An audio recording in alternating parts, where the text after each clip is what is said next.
troisième jour sur le salon de l'agriculture et parmi les visiteurs les plus mordus, il y a les enfants. Ce n'est pas Charles et Claire qui vont me contredire. Ils sont en train de fabriquer un leurre sur le stand de la Fédération de la pêche. Mais vous allez le voir, il y a encore plein d'autres occasions de se divertir et d'apprendre. C'est un reportage de Sylvain Bouillot et Isabelle Rivière. Les enfants au salon, c'est avant tout ceci, voir, écouter, sentir et parfois toucher les animaux, même si cela n'est pas franchement autorisé. Que ce soit dans les stands ou à la ferme pédagogique, les enfants semblent ravis. Une multitude d'animations ludo-éducatives leur sont également proposées. On va faire ce midi un poulet aux pommes de terre. Alors, tu le découpes, tu le prends, tu le retournes, vas-y. Ici, sur le stand de l'Agence nationale de sécurité sanitaire, on explique comment éviter les intoxications alimentaires. Et cela commence par une bonne hygiène.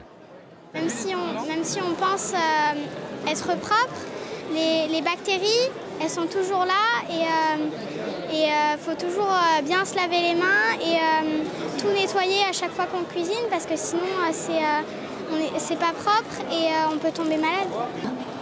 France Info, c'est chaque jour un interview de celles et de ceux qui vont à l'actualité. Un peu plus loin, l'ambiance est tout autre. Ici, une radio propose aux journalistes en herbe de réaliser une émission spéciale Salon de l'agriculture.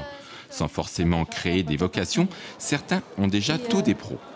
Là, je viens d'interviewer en faisant le présentateur. C'était assez épique pour moi, c'était assez difficile.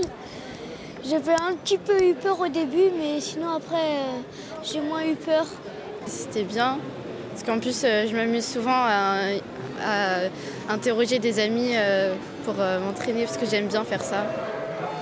Des animations variées et souvent éducatives, le Salon de l'agriculture semble une fois de plus parti pour mettre les enfants dans sa poche.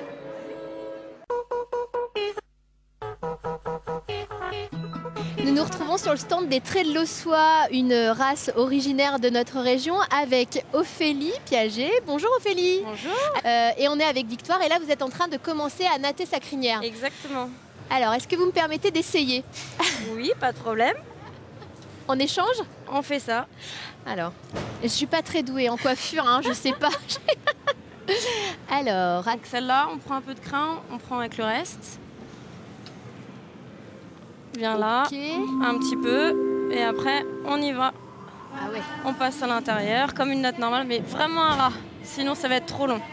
Faut que ça reste bien un ras de l'encolure. Comme le ça? Plus serré, voilà. Et après celle-ci, à chaque fois qu'il revient, on reprend un bout. Donc là, voilà, normalement tout ça, faut pas qu'il y ait entre, faut que ça reste collé. C'est catastrophique en gros. C'est ce que vous êtes en train de me dire. Parce que du coup là, elle descend, voilà. Mais sinon c'était bon, faut qu'elle reste bien le long.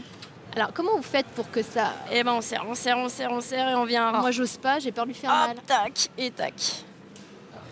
Elle fait plus de 800 kg, donc de fait de tirer sur les cheveux, ça va pas lui faire 800 kg, elle fait Victoire? Plus de 800 kg, oui. Ah oui, d'accord.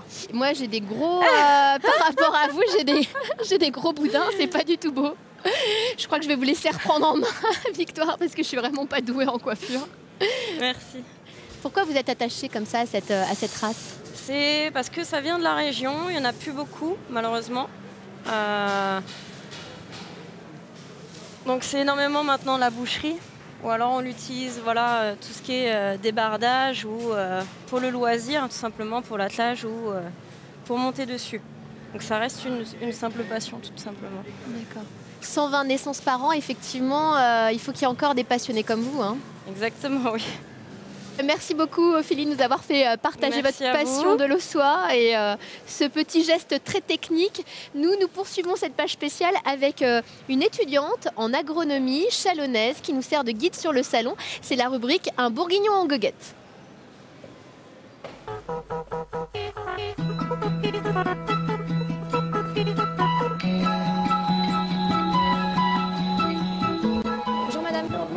Je peux vous renseigner? Vous connaissez l'association un petit peu? Non? Mélanie a 21 ans et durant le salon, elle est stagiaire sur le stand de l'association Bleu Blanc Cœur qui milite pour une meilleure production des aliments pour la santé des consommateurs. Alors dès qu'elle a une pause, cette passionnée de science et d'environnement en profite pour visiter le salon. Salut! Dis-moi, toi tu travailles à France Agricole, ça m'intéresse en fait, j'aimerais bien savoir ce que c'est. C'est un magazine, c'est ça? Ouais, donc France Agricole, c'est le magazine le plus important en matière d'agriculture. Ouais. C'est une référence pour les agriculteurs parce que c'est un magazine super généraliste qui traite un peu de tout, autant de l'élevage que des cultures. Oh, ça a l'air intéressant, c'est pas mal. C'est pas mal, on est bien occupés. Merci Claire. Allez, salut.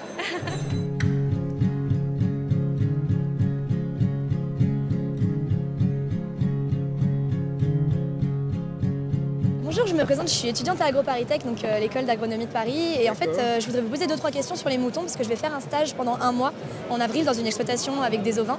Ouais. Et du coup, j'aurais voulu savoir, vous par exemple, qu'est-ce que vous faites avec vos moutons? Plutôt de la laine, de la viande ou du laitier? Avec de la viande, uniquement que de la viande, quoi. Ouais. Ok, d'accord. Et vous êtes basé où en France? Donc en Côte d'Or, à côté de Saulieu, dans le parc du Morvan. D'accord, moi je suis bourguignonne aussi. Donc là, c'est une race, donc la race Southdale qui est originaire d'Angleterre. Donc c'est une race menacée en voie de disparition. Et là, je suis en commerce avec des Anglais qui veulent renouveler leur souche, quoi, pour diversifier les origines. Donc génétiquement et compagnie. Génétique, ouais. D'accord, très bien, c'est super intéressant. Bonne chance et puis mangez du mouton, faites-vous plaisir, mangez du mouton français. Travail oblige, après un petit morceau de comté, l'escapade de Mélanie prend fin. Il est l'heure de retourner à son stand.